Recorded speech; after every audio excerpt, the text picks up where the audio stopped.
बिस्मिल्लाहिर्रहमानिर्रहीम। अस्सलामु अलैकुम वरहमतुल्लाहि वबरकातुहू।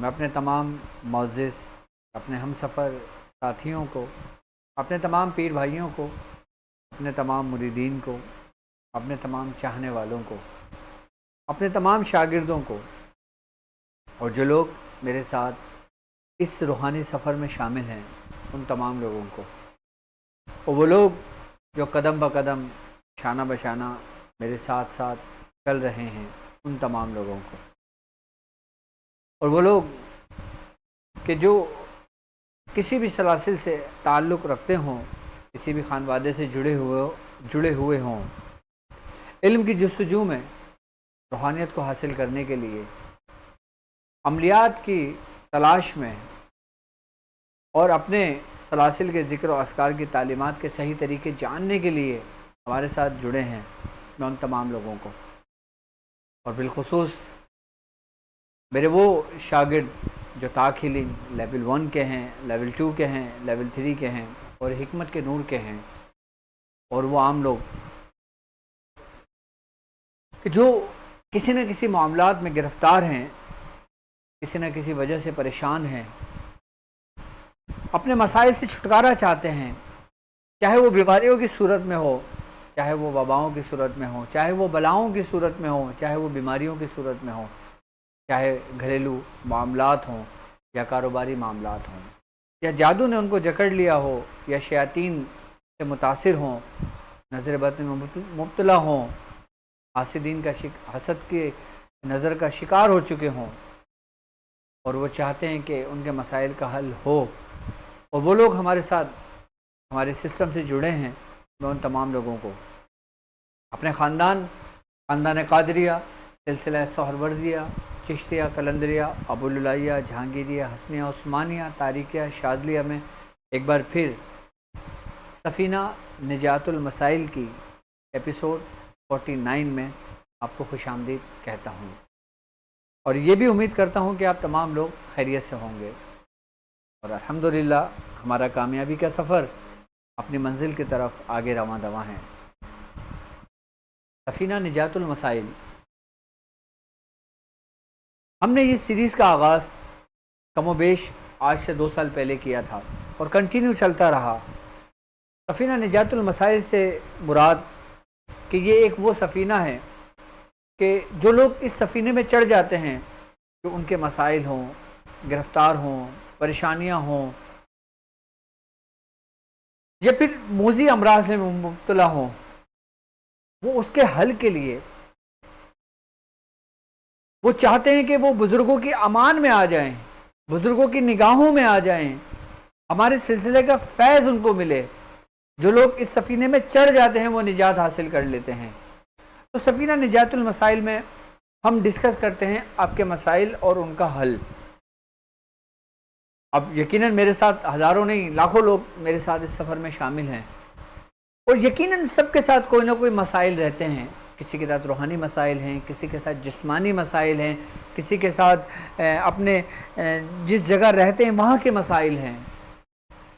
तो आप हमसे मसाइल डिस्कस कर सकते हो। आपकी स्क्रीन पर नंबर मौजूद है, आप हमें लाइव कॉल कर सकते हैं, और अगर लाइव कॉल में आपसे बात ना हो सके तो स्क्रीन पर जो नंबर मौजूद है आप इस नंबर पे हमें व्हाट्सएप मैसेज कर सकते हैं।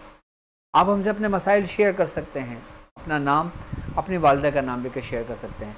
अगर शयातीन की तरफ से परेशान हैं, घर की तरफ से परेशान हैं, और कारोबार की वजह से परेशान हैं, अपने घरेलू हालात की वजह से परेशान हैं, अपने घरेलू मामलात की वजह से परेशान हैं, अपने औलादों की वजह से परेशान हैं, तो उस परेशानी से छुटकारा हासिल करने के लिए नंबर आपकी स्क्रीन पर मौजूद है। और जो लोग मेरा अपॉइंटमेंट लेना चाहते हैं, मुझसे बात करना चाहते हैं पर्सनली, उनके लिए भी नंबर आपकी स्क्रीन पर मौजूद है। तो यकीनन मैं तमाम लोगों से तो बात नहीं कर पाऊँगा, लेकिन उसके लिए मैंने एक हल सोचा है आपके लिए कि क्यों ना मैं कोई एक ऐसा अमल आपको तालीम करूँ जो हमारे खानवादे का हो, जो हमारे सिलसिले का हो, कि जिस तरह मैंने उससे फ़ायदा उठाया है, जिस तरह मैंने अपने जिन जिन मुरीदों को वो अमल तालीम किया है, जिस तरह उन्होंने उससे फैज़ लिया है, मैं चाहता हूँ उस अमल के ज़रिए आप लोग भी उससे इस्तिफ़ादा हासिल करें, उससे फैज़ लें, उससे मुस्तफ़ीज़ हों। तो आज ऐसा कौन सा अमल है और हमारे किस सिलसिले से ताल्लुक़ रखता है और हमारे पास उसकी इजाज़त कैसे आई? यकीनन पूरा कुरान इस उम्मत के लिए शिफा है, लेकिन बिलखुसूस वो आयत कि जिसके बारे में बुजुर्गान दिन फरमाते हैं कि इसका असर ऐसा होता है कि जैसे किसी एंटीबायोटिक का असर हो। यानी कि एंटीबायोटिक जब इंसान खाता है तो उसका एक्शन उसी वक्त शुरू हो जाता है। जिस तरह हम दवा खाते हैं, हमें मालूम होता है, हमें फील होता है, हमारे साथ कैफियत होती हैं कि हमें गर्मी लगने लगती है, हमें प्यास लगने लगती है, हमारे जिस्म से पसीना आने लगता है, तो हमें लगता है कि हमारी दवा का असर हो रहा है, यानी कि खाते ही दवा का असर होना। बिल्कुल इसी तरीके से कुरान की एक आयत ऐसी है कि जिसको सिर्फ पढ़ लेने से आपके जिस्म में वो अलामतें ज़ाहिर होने लगेंगी कि जैसे कोई एंटीबायोटिक आपके जिस्म के अंदर गई और आपका जिस्म हरकत में आ गया। तो ये वो आयत कि जिसको एंटीबायोटिक इसलिए कहा जाता है कि ये हर उस मर्ज की दवा है कि जिसके बारे में कहा जाता है कि जिसका कोई इलाज ना हो वो इस आयत से अपना इलाज खुद कर ले।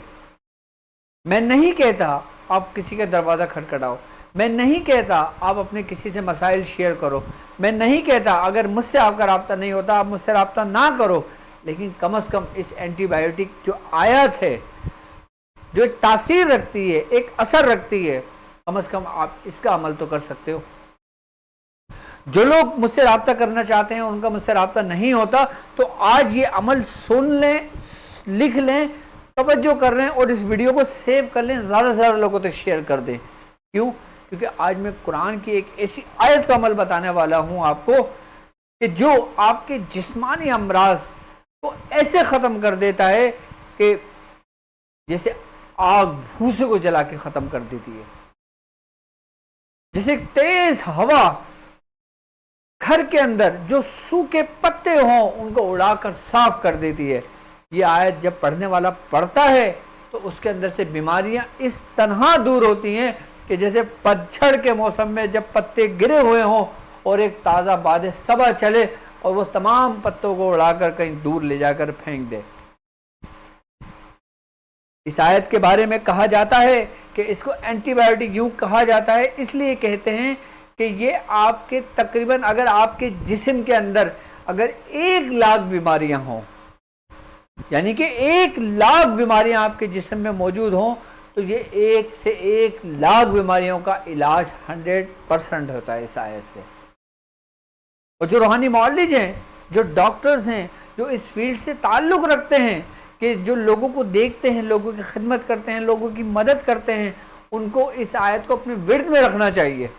क्योंकि ये वो आयत है कि जब अगर डॉक्टर, अगर तबीब, हकीम, मौलिज किसी की नफ्स पे अगर ये उंगलियां रख के खाली मर्ज को देखने के लिए, तो मर्ज खुद बोलने लगता है इस आयत की बरकत से।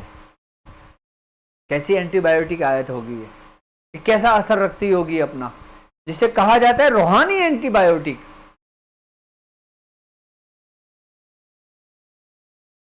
कि जो मरीजों के लिए भी फायदेमंद है और मौलिज के लिए तो सोने पे सुहागा। अब वो मौलिज कि जो ये इल्म सीखता है और वो चाहता है खालिक खुदा की खिदमत करूं, मैं चाहता हूं कि इस इल्म की रोशनी पूरी दुनिया में फैले, तो वो अगर इस आयत का अमल कर लेता है, इस आयत को अगर याद कर लेता है, तो उसकी रोशनी दुनिया भर में फैलती है।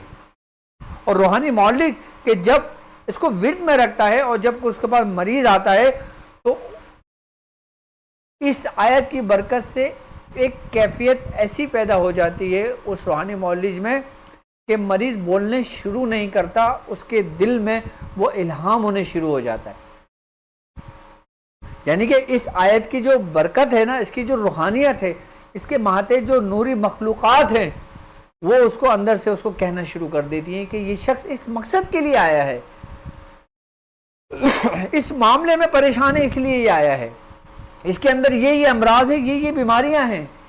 आप तजर्बा खुद करना कि इस आयत को, जो आयत मैं आपको बताऊंगा, आप जब इस आयत को अपने विर्द में रखोगे और मरीज से गुफ्तगू करोगे, मरीज एक बात बताएगा, आप मरीज को 9 बातें बताओगे उसके अंदर की, तो मरीज भी आपसे मुतासिर होगा। जब मरीज को उसकी बीमारी के बारे में मौलवी खुद बताने शुरू करता है और मरीज नहीं करता, तो आधा मर्ज मरीज का ठीक हो जाता है। वो ज़हनी तौर पर मुतमईन हो जाता है कि जब ये शख्स मेरे अमराज मुझे बिना देखे, मुझे बिना बोले बता रहा है, तो यकीनन मुझे यहां से शिफा मिलेगी, मुझे यकीनन यहां से शिफा मिलेगी। तो इस आयत की बरकत से आप उसके हर मर्ज, यहां तक के बुजुर्गान दीन फरमाते हैं कि अगर कोई शख्स इस आयत को अपने विर्द में रखे और रूहानी मौलिद जो है वो अपने मरीज के ऊपर हाथ रखे, तो वो यहां तक बता देता है कि तुम्हारे ऑपरेशन हुआ है, तुम्हारी किडनी का ऑपरेशन हुआ है, तुम्हारे जिगर का ऑपरेट हुआ है, तुम्हारे पित्ते का ऑपरेट हुआ है, तुम्हारी पथरी का ऑपरेट हुआ है, तुम्हारे दिमाग का ऑपरेट हुआ है, यहां तक बता देता है। नफ्स की तहरीक कैफियत एक अलग चीज है, उसको सीखने में तो एक उम्र लगेगी आपको, लेकिन इस आयत को मैं इसलिए मैं आपको बता रहा हूं क्योंकि मेरे साथ चलने वाले रूहानी मौलवीन बहुत कसीर तादाद में हैं, जो मेरे शागिर्द हैं अल्हम्दुलिल्लाह, हजारों की तादाद में, जो लोगों के इलाज और मुआवजा करते हैं, कि जब वो इस आयत को अपने विर्द में रखेंगे वो, और जब मरीजों को देखेंगे वो, तो खुद ब खुद मर्ज बोलने लगेगा, एक एक चीज उसके ऊपर बिल्कुल वाज़े तौर पे नुमाया हो जाएगी। और इस आयत की एक खास बात है, एक खास बात इस आयत की है कि इस आयत का पढ़ने वाला, इस आयत का पढ़ने वाला कभी भी अपने मुर्शिद की मोहब्बत से गाफिल नहीं होता, अपने उस्तादों की मोहब्बत से गाफिल नहीं होता, अपने बुजुर्गों के रूहानियत से गाफिल नहीं होता। यानी कि इसका नूर ऐसा है इस आयत का कि जब इंसान इस आयत की तकरार करता है, इस आयत के जरिए जब उसके जिस्म के अंदर हरारत और हिद्दत पैदा होती है इसके जिक्र से, तो वो रोशनी कि जो उसके आबा व अजदाद की रोशनी थी, जो उसके सलासिल के बुजुर्गों की रोशनी थी जिनसे वो दूर हो चुका था, वो रोशनी इस रोशनी को ढूंढ लेती है और उसको अपने करीब कर लेगी। इसका मतलब ये हुआ कि अब मिसाल के तौर पे मेरे वालिद जो ना किसी बुजुर्ग के हाथ पे बैठ थे, मैं एक मिसाल के लिए आपको समझा रहा हूं। आप उस वक्त छोटे थे, आपने अपने वालिद से तरबियत नहीं ली, जब आप जवान हुए तो आपके वालिद का इंतकाल हो गया। अब आपको नहीं मालूम कि आपके वालिद किन बुजुर्ग के हाथ पे बैठ थे और उनकी कड़ी उन बुजुर्गों की क्या थी। आप इस आयत को पढ़ना शुरू करोगे, वो कड़ियां जुड़ते जुड़ते जुड़ते जुड़ते तुम तक जुड़ जाएंगी। यानी कि आपके वालिद के खानवादे का फैज भी आपको जारी हो जाएगा, आपके उस्ताद के खानदान का फैज भी आपको मिलेगा, आपके मुर्शिद का फैज भी आपको मिलेगा, आपके मुर्शिद के खानदान का फैज भी आपको मिलेगा। क्योंकि इस आयत का मफहूम, मानी और इसकी रूहानियत और इसके नूरी मखलूक़ात एक रब्त कायम करने की एक बड़ी कुव्वत के हामिल होते हैं, इसकी जो नूरी मखलूक़ात हैं।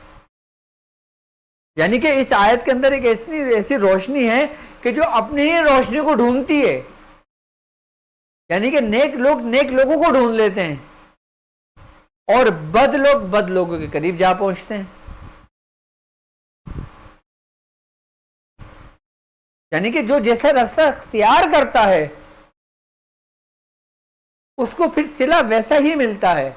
और जो लोग कि जो अपने मुर्शिद की तलाश में हैं, अपने उस्ताद के साथ चल रहे हैं, अपने फैज़ लेना चाहते हैं, अपना हिस्सा लेना चाहते हैं, अपनी रूहानियत खोलना चाहते हैं, रूहानियत की रोशनी अपने अंदर देखना चाहते हैं, इस रास्ते में कामयाब होना चाहते हैं,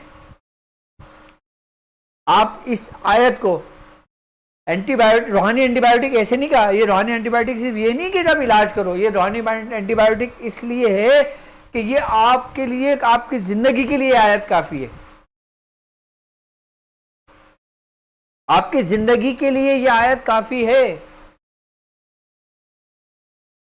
कि जो तुम्हारा खोया हुआ मकाम तुम्हें अता कर रही है, जो तुम्हारे बुजुर्गों का रब तुमसे टूट गया था, या तुम्हारे दिल में तुम्हारे उस्ताद के लिए बदगुमानी पैदा हो गई थी, या तुम्हारे मुर्शिद के लिए तुम्हारे दिल में बदगुमानियां पैदा आ गई थी, और वो राब्ता खत्म हो गया था, वो बैत खत्म हो गई थी आपकी।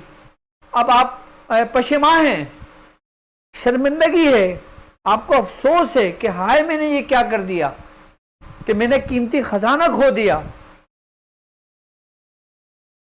तो बुजुर्गान दिन फरमाते हैं, और वो मुर्शिद कि जिस पर हाथ में तुमने बैत किया था, और वो मुर्शिद इस दुनिया से पर्दा फरमा गया, तुम्हारी बैत खत्म हो गई। बाद में तुम्हें एहसास हुआ कि तुमसे गलत हुआ, तुमने शर्मिंदगी हो, तुम आंसू बहा रहे हो, तुम तड़प रहे हो कि मेरा क्या होगा। तो बुजुर्गान दिन फरमाते हैं कि यही वो आयत है कि जो तुम्हारी उस खामी को पूरा करती है, कि तुम्हें तुम्हारे मुर्शिद से जोड़ देती है। कैसी आयत होगी ये? ये आयत सिर्फ है ही नेक लोगों के लिए। इसमें कुरान में जिक्र ही नेक लोगों का है, और इतनी मुख्तसर सी आयत जो आपको भी याद होगी और आप भी पढ़ते होंगे, लेकिन आपको इसकी अहमियत नहीं पता कि इस आयत में जिक्र ही अल्लाह के नेक बंदों का है। और ऐसा जिक्र है कि जिसको रब ने कबूल कर लिया, जिसकी तरफ से, रब की तरफ से उन नेक बंदों को सलाम हुआ, उस रब ने कहा कि मैंने तुझे कबूल किया। कि जिसको रब सलामती भेज रहा हो, तो नेक लोगों की क्या खासियत होगी। और जो लोग भटक गए हों रास्ते से, दुनियावी ऐशो इशरत में पड़ गए हों, और वो लोग पछेमा हों, और फिर इस आयत को अपने विर्द में रखें, इस आयत का अमल कर लें, तो वो लोग अपने झुंड में पहुंच जाते हैं। यानी कि ये वो आयत है जो आपकी खुद रहनुमाई करती है, आपकी खुद रहबरी करती है। और इसका ताल्लुक, इसकी बिलखुसूस हमें जो इसकी इजाजत आई है, वो सोहरवर्दिया खानदान से आई है।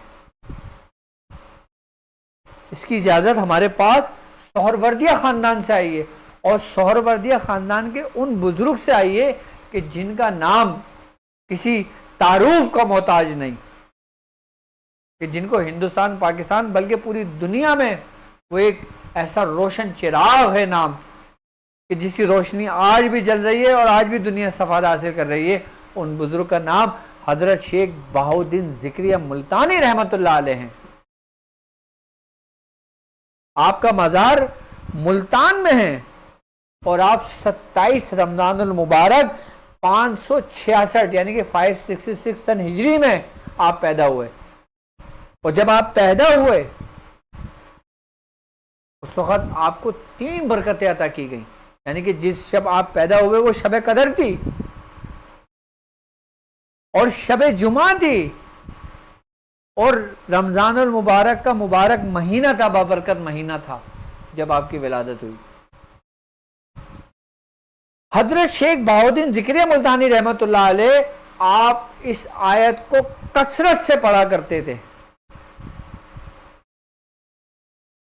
मतलब एक मकाम पर आप फरमाते हैं कि मुझे, मेरे रब ने मुझे जो कुछ भी अता किया वो इस कुरान की बदौलत अता किया, जो ये आयत है, एक रोशन चिराग है। और बाकायदा इन आयतों में उन बंदों का जिक्र है जो अल्लाह तबारक ताला के महबूब बंदे हैं। आपने कसरत से पढ़ा। आपके बारे में कहा जाता है कि जब आपने 7 साल की उम्र में कुरान हिफ्ज़ कर लिया था,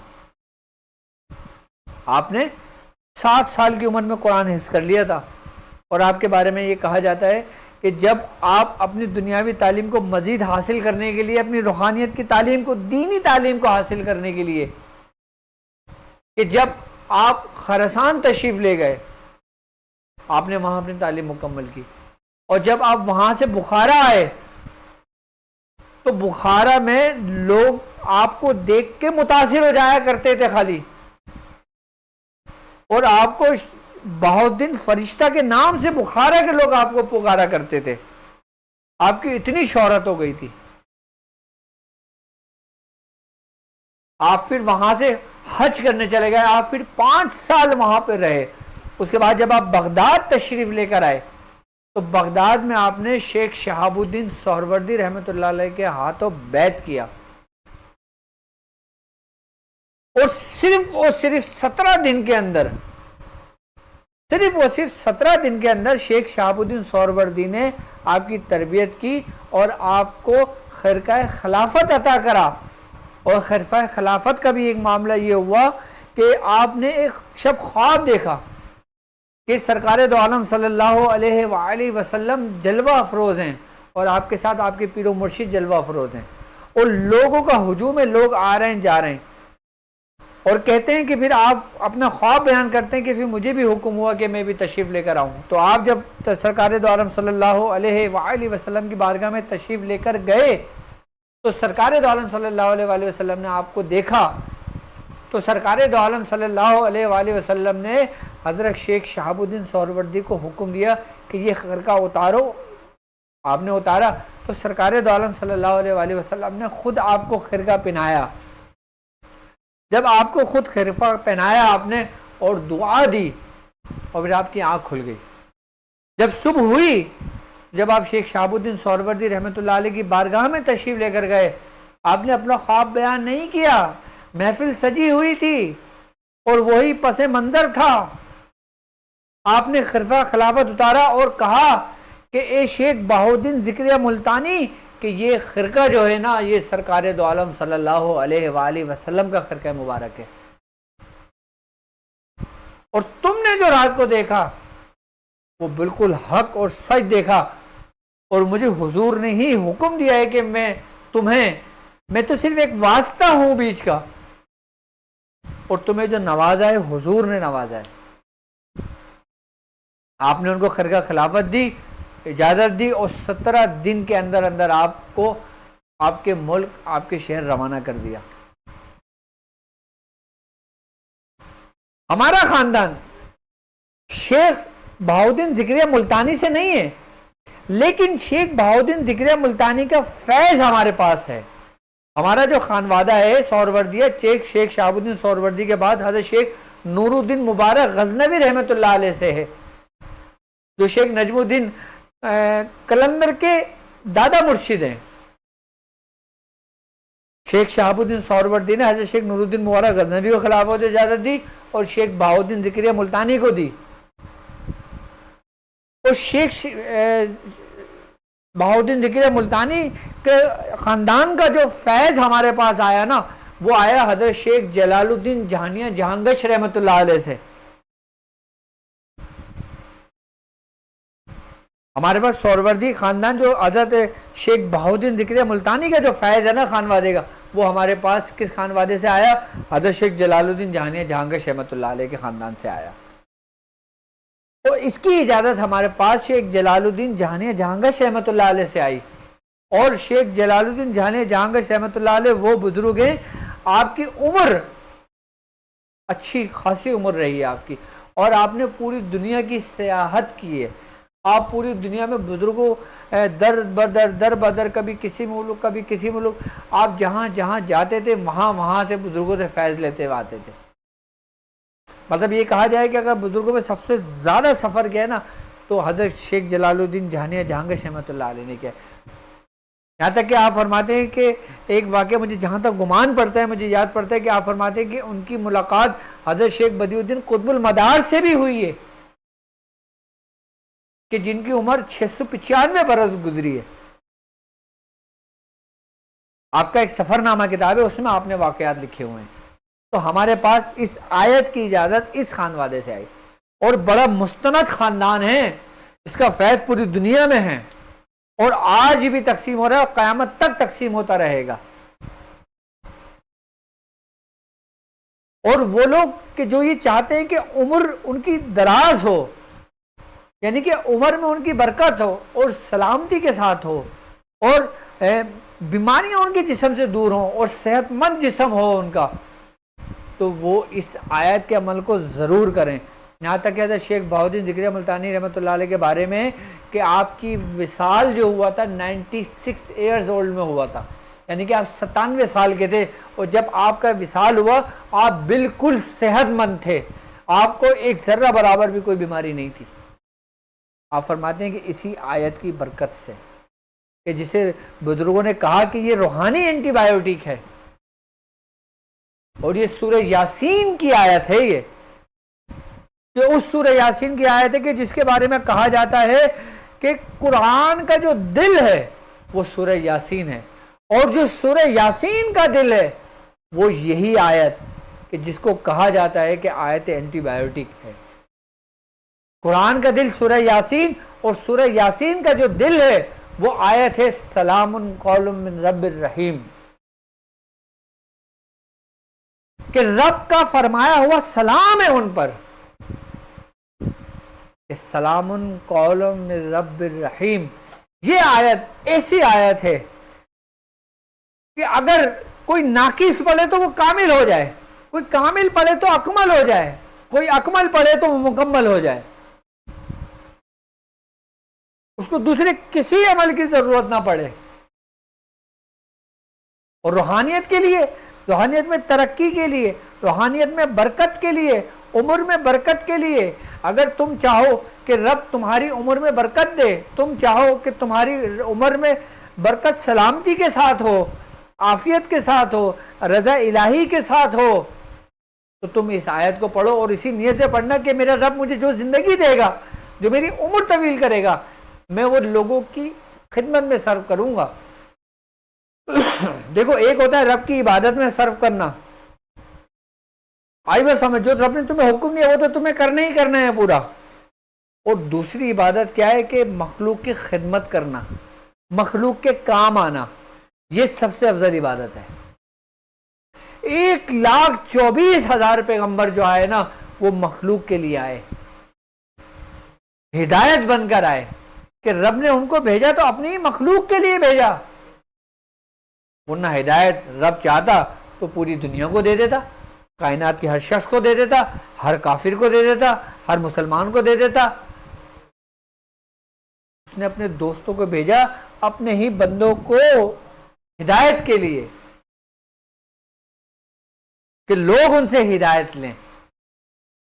तो ये आयत ऐसी आयत है सलामुन कौलुम मिन रब्बिर रहीम, कि इसके बारे में कहा जाता है कि तुम अगर इसके साहिबे दावात हो जाओ, कि तुम जो कहो रब उसको पूरा कर दे, तो तुम इस आयत को पढ़ा करो। यानी कि तुम चाहो ना कि तुम रब के करीब हो जाओ, तुम रब का कुर्ब पालो, और तुम अगर चाहो कि दरबारे रिसालत तक तुम्हारी रसाई हो, कि तुम इस आयत की रस्सी को मजबूती से थाम लो, इस आयत को कभी नहीं छोड़ना। जो आम लोग हैं, जो बीमार हैं, वो कसरत से बीमारी की हालत में इस आयत को पढ़ना शुरू करें, देखें उनको कैसी तस्कीन मिलेगी, कैसी राहत मिलेगी, कैसी आसानी मिलेगी, कैसी सहूलतें मिलेगी, और कितना सुकून मिलेगा। और एक वक्त आएगा वही बीमारी जो उनके जिस्म के अंदर फैल गई हो, उसने जड़ें पूरे वजूद में गाड़ ली हो, और जब इंसान इस आयत को पढ़ता है ना, तो इसकी जड़ें उखाड़ कर फेंक देते हैं इसकी जो नूरी मखलूकात हैं। यहां तक के बुजुर्गान दीन फरमाते हैं कि अगर तुम चाहो कि तुम्हारा कल्ब जारी हो, तुम चाहो कि तुम्हारा दिमाग रोशन हो, तुम चाहो तुम्हारा मन रोशन हो, तो तुम सलामुन कौलुम मिन रब्बिर रहीम की ज़र्ब अपने कल्ब पे लगाया करो। सलामुन कौलुम मिन रब्बिर रहीम की ज़र्ब बिल्कुल इसी तरतीब से लगती है कि जिस तरह ला इलाहा इल्लल्लाह की लगती है। ला इलाहा इल्लल्लाह सलामुन कौलुम मिन रब्बिर रहीम।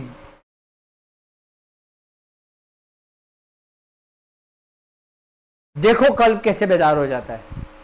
एक ज़र्ब सलामुन कौलुम मिन रब्बिर रहीम लगाने से दिल के अंदर एक तूफान सा बर्पा हो जाता है, एक बोझ सा बर्पा हो जाता है, एक वजन सा उसके दिल पर आ जाता है, कि जैसे किसी ने बॉल लेके इंसान के दिल पर मार दी हो, कि किसी ने ज़र्ब दे दी हो उसके दिल पर और कहा हो उठ खड़ा हो, बेदार हो।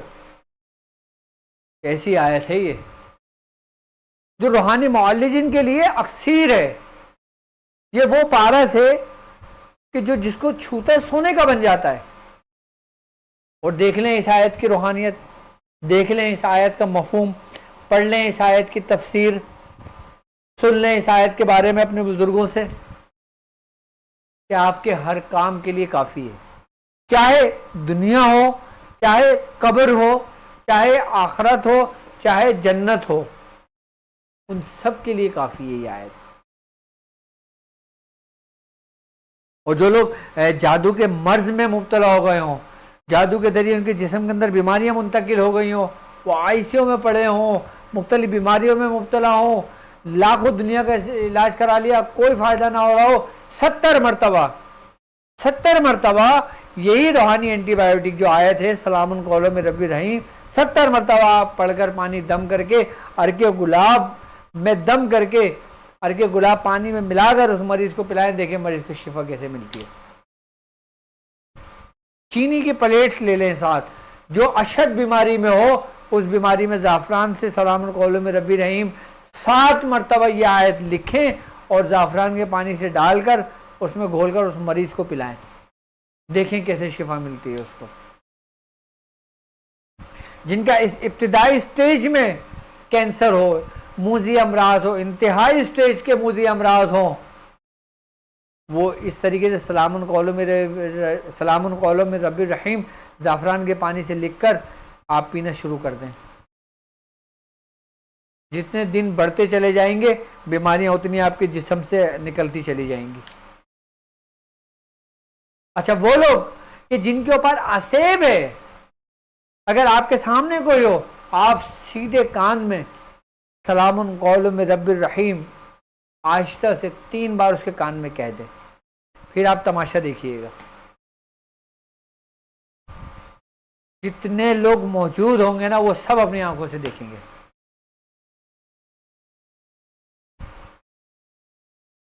आपने चीख चीख कर नहीं पढ़ना, आपने बिल्कुल स्लो से आहिस्तगी से उसके कान में कहना है।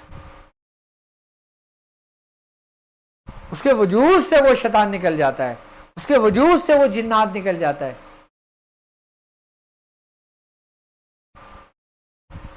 और जो बच्चे डरते हों, जो बच्चे चौंकते हों, जो बच्चे रोते हों, जो बच्चे माँ का दूध ना पीते हों, जो बच्चे डर जाते हों, जिन घरों में बच्चे की रोने की आवाज़ें आती हों, जिन घर के अंदर बच्चे बहुत परेशान रहते हों, जो नौमौलूद बच्चे हैं, जो शीर ख्वार बच्चे हैं, जो नाबालिग बच्चे हैं, सलामुन कौलुम मिर रब्बिर रहीम सिर्फ 7 बार लिखें और पर्ची बना के तावीज़ बना के उसके गले में डाल दें, बच्चा महफूज। बच्चे को नजरिया आ गया हो, बच्चे को नजर लग गई हो, दूध पीना छोड़ दिया हो, आप थोड़ा सा दूध लें गाय का, उसमें थोड़ा सा पानी मिलाएं, यही आयत को 70 बार पढ़ के दम करें, बच्चे के ऊपर से 7 दफ़ा उतारें और किसी जानवर के लिए खुली जगह पे बाहर रख दें, बच्चे के ऊपर से नज़र उतर जाएगी, बच्चे के ऊपर से आसेब उतर जाएगा, बच्चे के ऊपर से जादू उतर जाएगा। बाद बच्चे भी जादू के ज़ेरे आसेर होते हैं। क्यों? क्योंकि माँ बाप पे जादू हो और उसकी वजह से उनकी औलाद पैदा हो तो उनकी औलाद भी मुतासिर होती है।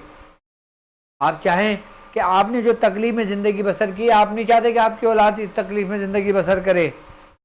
आप अपने बच्चों की हिफाजत खुद करें। आपको मैंने एक ऐसी आयत आज दे दी है, एक ऐसा राज मैंने दे दिया है कुरान का आपको,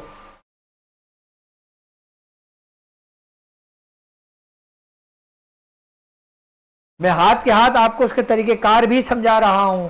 अभी मैं बता रहा हूं सिर्फ और सिर्फ उन लोगों के लिए जो आम लोग हैं, जो कर रहे हैं, और इसके अमल का तरीक़ेकार भी मैं समझाऊंगा कि इसको कितना और किस तरतीब से पढ़ा जाएगा, कि 70 बार रोजाना पढ़ना है। अच्छा, जो लोग इसका अमल करना अभी, अच्छा ठीक है, जो लोग मुझसे बात करना चाहते हैं, अभी मैं थोड़ी देर में कॉल का सिलसिला शुरू करता हूँ इंशाल्लाह। आप मुझे लाइव कॉल भी कर लेना, पहले मैं इसका अमल का तरीक़ेकार समझा दूँ पूरा, इसकी इजाज़त मैं आप लोगों को दे दूँ, उसके बाद फिर मैं कॉल्स ले लूँगा, और जिनकी कॉल्स मैं ना ले सकूँ फिर वो मुझे कॉल्स उसके बाद कर लीजिएगा। इसकी स्क्रीन पर मौजूद है, मुझे व्हाट्सएप मैसेज कर दीजिएगा। तो जो लोग इसका अमल करना चाहते हैं वो 40 दिन में इसको 1.25 लाख मुकम्मल कर लें। 40 दिन में 1.25 लाख। अच्छा, एक बात याद रखना कि अगर आपका अमल चल रहा है, आप किसी की ज़कात अदा कर रहे हो, तो इसकी फ़ौरन शुरू नहीं करना। जो कुछ ना कर रहा हो ना वो इसकी ज़कात शुरू कर दे, और जो ऑलरेडी पहले से कर रहा हो ना वो कोशिश करे कि पहले वो मुकम्मल कर ले, दूसरा शुरू कर ले। क्योंकि मेरे शागिर्द परेशान होते हैं कि डॉक्टर साहब ने ये अमल बताया, अब हमने ये भी अमल शुरू करना है, हम वो भी कर रहे हैं, वो भी कर रहे हैं, टाइम हमें बता। भाई मैं आप लोगों के लिए नहीं बता रहा हूँ, आप लोग इसको महफूज करो, सेव करो, अपने पास सेव करके रख लो, अपनी डायरी में लिख के रख लो। जब आप कोई अमल ना करो तब ये अमल कर लो, 1.25 लाख कर लो पूरी, और 70 मरतबा रोज़ाना अपने विर्द में रखना। और जो लोग रूहानियत में एक आला मकाम हासिल करना चाहते हैं, वो चाहते हैं कि रूहानियत में कामयाबी हो, वो असर और मगरिब के दरमियान 3 तस्बीह सलामुन कौलो में रब्बी रहीम की पढ़ लिया करें, काफ़ी है उनके लिए। और जो लोग चाहते हैं कि जो रूहानी मौलवी है, जो ये चाहते हैं कि मरीजों के मर्ज खुद बोलना शुरू कर दें असर और मगरिब के दरमियान, वो भी 3 तस्बीह या 1 तस्बीह कर लो। असर और मगरिब के दरमियान 1 तस्बीह या 3 तस्बीह सलामुन कौल में रब्बी रहीम की पढ़ लिया करो, देखो कैसा होगा। जी अस्सलाम वालेकुम। जी कौन और कहाँ से बात कर रही हैं? जी बात कर रहा हूँ मेरी बहन। मैं कराची से बात कर रही हूँ, और मैं आपका खलीफा कहरी लिख रही हूँ इस टाइम पे, जो आपने तरीका बताया था मैं उस तरीके से लिख रही हूँ, क्योंकि मेरे साथ भी और मेरे बच्चों के साथ भी मुझे वो खाया है, तो आपने मेरे को बताया था दिलाने के लिए। ठीक है, तो मैंने सिर्फ ये पूछना था कि ना बच्चों के साथ जो मेरे मतलब 12 साल तक के बच्चे, बड़ी सबसे 12 साल की है, उससे छोटी 9 की है, फिर और ठीक है मेरी बहन, मेरी तरफ से आपको इजाज़त है, आप लिखकर बच्चों के मल के जला सकती हैं, इंशाल्लाह ताला बच्चे ठीक हो जाएंगे। ठीक है, बस मैंने सिर्फ ये पूछना था कि जलाने का ये तरीका है कि चूल्हे पे रख के कहीं पे जला सकते हैं? बिल्कुल बिल्कुल बिल्कुल, कहीं भी जला सकते हैं, कोई इशू नहीं है। Okay okay. और बाकी मेरी बहन सलामुन कौल में रब्बी रहीम ये भी पढ़ना शुरू करें आप। ठीक है, तो आप अपने मसाइल और उनके हल के लिए आप हमें लाइव कॉल कर सकते हैं, स्क्रीन पर आपका नंबर मौजूद है। जी अस्सलाम वालेकुम। जी कौन और कहाँ से बात कर रहे हैं? बात कर रहा हूँ सऊदी। जी जी बोलिए।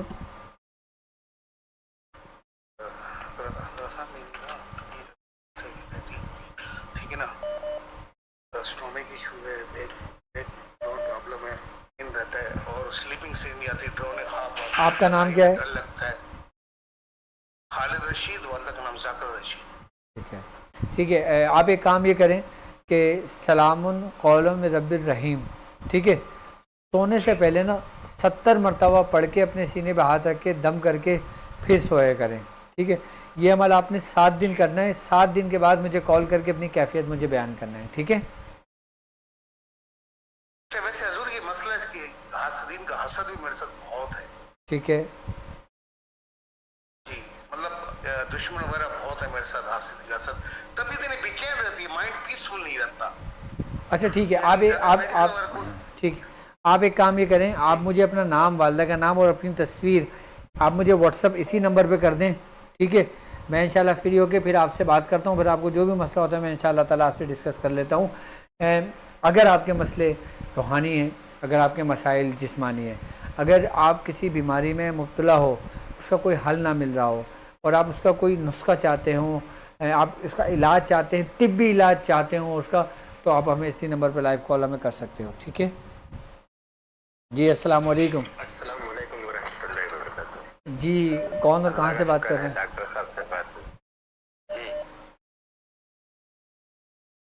जी मैं बात कर रहा हूँ, और बात कीजिए। जी डॉक्टर साहब, अल्लाह का शुक्र है आपसे बात हुई, आपके तालीमात से हमें बहुत फ़ायदा हो रहा है।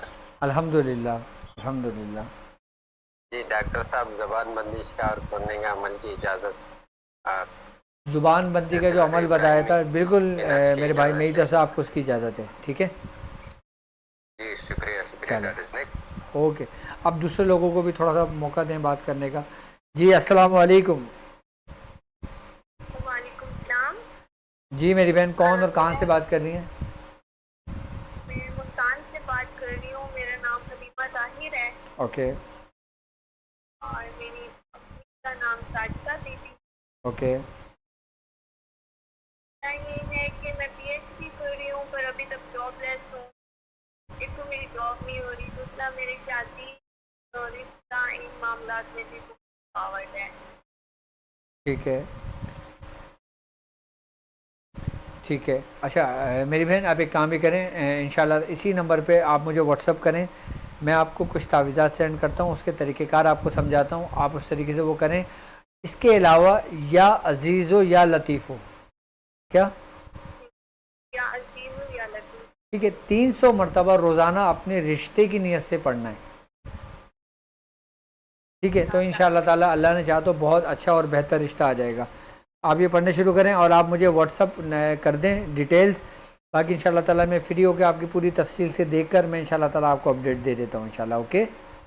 अच्छा भाई, जॉब के लिए भी कोई वजीफा बता दीजिए। मेरी बहन, जॉब के लिए, रिश्ते के लिए, आपके मामलात के लिए ये बेहतरीन वजीफ़ा मैंने आपको बताया। ओके, या अजीज हो या लतीफ। या अज़ीज़ या लतीफ़, बाकी डिटेल्स आपने मुझे अपने व्हाट्सअप कर देना है। ठीक है, तो ये आयत एक ऐसी ज़बरदस्त आयत है कि जिसको रूहानी एंटीबायोटिक कहा जाता है, कि ये आमिलीन का समझ लें कि एक तरीके से हिसार भी करती हैं। ख़ास कर ये आयत पढ़ने वाला कभी रुजत का शिकार नहीं होता। पूछे क्यों? क्योंकि इस आयत का पढ़ने वाला अपने बुज़ुर्गों के एक झुंड में जा मिलता है। अगर आपसे कोई गलती कोताही हो भी जाती है ना, तो आपके बुज़ुर्गों की जो रोशनी होती है ना, वो आपको इन रुजत से महफूज रखती है। ये अपने जहन से निकाल दें कि मुझे कोई नुकसान पहुंचता है या मुझे कोई परेशान हो जाता हूं मैं, या कोई भी अमल शुरू करता हूं मुझे ये होने शुरू हो जाता है, ख़त्म। जो शख्स ये समझता हो कि वो कोई भी अमल करे उसके साथ परेशानियाँ उसके घर देख लेती हैं, उसको परेशानियाँ उसको जकड़ लेती हैं, वो ये अमल करना शुरू कर दे सलामुन कौलुम मिर रब्बिर रहीम का। मतलब इतना ज़बरदस्त और सदी तासीरी अमल है कि आप ज़िंदगी भर दुआएं देंगे मुझे। 70 मरतबा रोज़ाना इसको अपने विर्द में रखें। अमल करना चाहें 40 दिन में 3125 दफ़ा इसका अमल कर लें। आई बात समझ में? और रूहानी मौलिदीन जो हैं वो अगर इसका अमल नहीं भी करते तो वो कम अज़ कम असर और मगरिब के दरमियान एक तजवीज़ की ज़रूर पढ़ा करें। बाकी इसके इतने तरीक़ेकार हैं, इतने तरीक़ेकार हैं कि अगर मैं बताना शुरू कर दूं तो सारा मेरा वक्त इसी पे लग जाए। अगर मैं इसी पे सिर्फ सलामुन कौलुम मिर रब्बिर रहीम पे सीरीज़ करूं ना, तो ये पूरी सालों चले कि हम सिर्फ सलामुन कौलुम मिर रब्बिर रहीम से क्या क्या काम ले सकते हैं, और तरीके समझाऊंगा आपको मैं। अभी मैंने चंद तरीके समझाए, उस आयत के बारे में आपको मैंने बताया है। तो आप अल्लाह का नाम लेके इसको शुरू करें और यकुम तारीख से शुरू कर लें। इंशाअल्लाह ताला देखें कामयाबी आपका मुकद्दर बनेगी। बाकी मेरे वो स्टूडेंट जो जिन्होंने न्यू एडमिशन लिया है ताकिलिंग लेवल 1 में, तो मैं उनको बताता चलूँ वो जल्द से जल्द अपनी रजिस्ट्रेशन कंप्लीट कर लें ताकि मैं उनकी क्लासेस शुरू कर सकूँ। ठीक है, और जो लोग ताकिलिंग लेवल 1 कंप्लीट कर चुके हैं लेवल 2 में आ गए हों, और जो लोग लेवल 2 कंप्लीट करके लेवल 3 में आ गए हों, तो इंशाल्लाह उनकी जो क्लासेस होंगी मंडे से शुरू होंगी ना, मंडे से, तो मंडे से इंशाल्लाह उनकी क्लासेस शुरू होंगी और तमाम को नोटिफिकेशन दे दिया जाएगा। और बाकी वो लोग कि जिन लोगों ने फ़ीस पे कर दी हो वो लोग कंफर्म कर लें इस 2 से 3 दिन के अंदर, जितने भी जिन लोगों ने अपनी फ़ीस पे करी है, हमारा जो ऑफिशियल नंबर है उस नंबर पे वो स्लिप व्हाट्सअप करके अपनी रजिस्ट्रेशन कंप्लीट करके उसको सक्सेसफुल फाइनल कर लें कि भाई ये डन हो गया, अब हमारे पास नोटिफिकेशन आ गया कि आपकी रजिस्ट्रेशन हो चुकी है, अब आपकी क्लासेस मंडे से शुरू है, ताकि आपको क्लासेस के दौरान कोई परेशानी का सामना ना करना पड़े। ठीक है, और हिकमत के नूर के जो मेरे स्टूडेंट्स हैं मैं उनसे थोड़ा सा माजरत चाहूँगा कि इंशाल्लाह उनकी क्लासेस भी बहुत जल्द मैं शुरू कर दूँगा और बहुत जल्द मैं अनाउंसमेंट कर दूँगा कि उनकी क्लासेस मैं कब से स्टार्ट करूँगा। तो इसके अलावा टाइम बहुत मुख्तसर सा रहता है, तो आप मुझे लाइव कॉल कर सकते हो और आपकी स्क्रीन पर नंबर मौजूद है। अच्छा, वो लोग कि जिन लोगों ने अतरे मोहनी की रजिस्ट्रेशन की थी, तो अब वो लोग अपनी हमें कॉल कर लें, हमें बता दें अतरे मोहनी का, ताकि उन लोगों को रवाना कर दिया जाए। ठीक है ना, अतरे मोहनी हमारे पास तैयार था, तो अब हम उसके इंशाल्लाह ताला उसको रवाना करने शुरू कर रहे हैं। तो जिन जिन लोगों को अतरे मोहनी चाहिए और जो नए लोग हैं कि जिनको नहीं मालूम अतरे मोहनी क्या है, तो मेरे ही चैनल पे वीडियो अतरे मोहनी के नाम से है, आप वो सुन लें। अगर आपको अतरे मोहनी की ज़रूरत हो तो आप हमें इस नंबर पर रब्ता करके अतरे मोहनी मंगवा सकते हैं। अतरे मोहनी आप लोगों का तैयार हो चुका है और इसकी पैकिंग वैकिंग भी इंशाल्लाह ताला चल रही है। तो जल्द से जल्द अपनी अतरे मोहनी आप मंगवाना चाहते हो तो अपनी रजिस्ट्रेशन कर लें, जो भी इसकी फ़ीस है वो आप पूरी पे कर दें ताकि अतरे मोहनी आप लोगों को रवाना कर दिया जाए। तो अब मुझे इजाज़त दीजिए। और हाँ सुने, एक बात और, मेरी तरफ से मेरे तमाम चाहने वालों को, मेरे लोगों को, कि जो लोग हज पे रवाना हो चुके हैं उनको अल्लाह तबारक तआला हज की तौफीक अता फरमाए, उनका हज कबूल फरमाए। और जो लोग तैयारियां कर रहे हैं उन लोगों से मेरी इल्तिजा है कि वो मुझे, मेरे बुज़ुर्गों को अपनी दुआओं में याद रखें, हज के दौरान याद रखें, काबतुल्लाह के सामने जाएँ तब याद रखें, जब कुर्बानी करें तब याद रखें। मुझे ख़ास कर मेरा नाम लेके, मेरे बुज़ुर्गों का नाम लेके कि अल्लाह ताला हम सबको ये सआदत देखना नसीब फरमाए। तो आप तमाम लोगों को, अब हज का महीना भी इंशाअल्लाह ताला 1 महीने बाद शुरू हो जाएगा, अब तैयारियाँ शुरू हो गई। तो इस सिलसिले के अंदर हमने इज्तिमाई कुर्बानी विद डॉक्टर अब्दुल वाजिद शाज़िली का हमने इफ्तिताह कर दिया है। वो लोग कि जो बैरूनी ममालिक में रहते हैं, जो लोग ऐसे ममालिक में रहते हैं कि जहाँ पे वो गाय की कुर्बानी नहीं कर सकते, बड़े जानवर की कुर्बानी नहीं कर सकते, छोटे जानवर की कुर्बानी नहीं कर सकते, वो लोग कुर्बानी करना चाहें और आप चाहते हो कि आपकी कुर्बानी आपके उस्ताद के हाथों हो, आपके मुर्शिद के हाथों हो, तो आपके स्क्रीन पर नंबर मौजूद है, डिस्क्रिप्शन में इसका फॉर्म मौजूद है, आप फॉर्म जमा करा लें ताकि आपकी रजिस्ट्रेशन हो जाए। अब यकीनन कि जब हमारे पास एंट्रीज जमा हो जाएंगी उस हिसाब से फिर हम जानवर इकट्ठा ख़रीद कर लेकर आएंगे और फिर जिसकी कुर्बानी होगी हर बंदे की एक गाय की एक वीडियो बनेगी, 7 हिस्से उसके नाम पुकारे जाएंगे और इंशाअल्लाह ताला मैं अपने हाथ से उसको ज़िबा करूँगा और आप उसकी वीडियो आप लोगों तक पहुँच जाएगी सबको। जो लोगों ने अपनी कुर्बानी, आप लोग चाहते हो कि आपकी कुर्बानी आपके उस्ताद मोहतरम के हाथों हो, आप चाहते हो कि आपकी कुर्बानी आपके मुर्शिद के हाथों हो, तो आप जल्द से जल्द अपनी इस रजिस्ट्रेशन को कंप्लीट कर लें, अपनी एंट्री करा दें ताकि हमें पता लगे कि हम कितने उसके जानवर की ज़रूरत हमें पड़ेगी। तो अभी वक्त पूरा महीना बाकी है, तो आप जब चाहो आप करा सकते हो, फॉर्म जमा करा दें, रजिस्ट्रेशन कर लें और फिर जो भी हो वो आप उसको कर लीजिएगा बाद में। बाकी हमने जो गाय का हमने क्या रखा है इसकी कुर्बानी के साथ 21। अच्छा, जो पूरी 7 हिस्से हैं ना गाय के, वो 1,45,000 रुपये पाकिस्तानी है और 21,000 रुपये गाय का एक हिस्सा है। अगर आप चाहें ना कि एक हिस्सा मेरे मरहूम दादा के नाम है, एक हिस्सा मेरे मुर्शिद के नाम है, एक हिस्सा मेरे उस्ताद के नाम है, एक हिस्सा मेरी वालदा जो इस दुनिया से गुजर गई उनके नाम है, एक हिस्सा मेरे मुर्शिद सैयदना शेख अब्दुल कादिर जिलानी के नाम है। जिसके भी नाम आप देना चाहें वो नाम आप उस फॉर्म में जमा करा दीजिएगा, लिख दीजिएगा। गाय का एक हिस्सा पाकिस्तानी 21,000 बनता है और पूरी गाय यानी कि 7 हिस्से 1,45,000 यानी कि 1,45,000 लगता है। और अगर आप चाहते हैं एक बकरा करना चाहें तो एक नॉर्मल बकरा 35,000 रुपये तक का मिल जाता है। अगर आप चाहें कि अच्छा बकरा लेना तो वो 35,000 से ज़्यादा का अच्छा बकरा आता है। तो अगर आप कुर्बानी में चाहते हैं कि हिस्सा लें और इज्तिमाई कुर्बानी इज्तिमाई कुर्बानी विद डॉक्टर अब्दुल वाजिद शाज़िली करना चाहें, मेरे साथ करना चाहें, लाइव मेरे साथ जुड़े रहें और इंशाअल्लाह कि जब कुर्बानी होगी तो हम लाइव करेंगे, लाइव हमारे साथ आप लोग मौजूद होंगे, लाइव देखेंगे और उस ईद की बरकतें भी समेटेंगे और कुर्बानी की दुआ, कुर्बानी की बरकतें भी समेटेंगे इंशाअल्लाह। तो आप ज़्यादा से ज़्यादा जल्द से जल्द इसकी रजिस्ट्रेशन कंप्लीट कर लें तो इंशाअल्लाह ताला फिर हम अपने काम का आगाज़ करते हैं। तो अब मुझे इजाज़त दीजिए इस बात पे कि आप अपना बहुत ख्याल रखेंगे। अस्सलामु अलैकुम व रहमतुल्लाहि।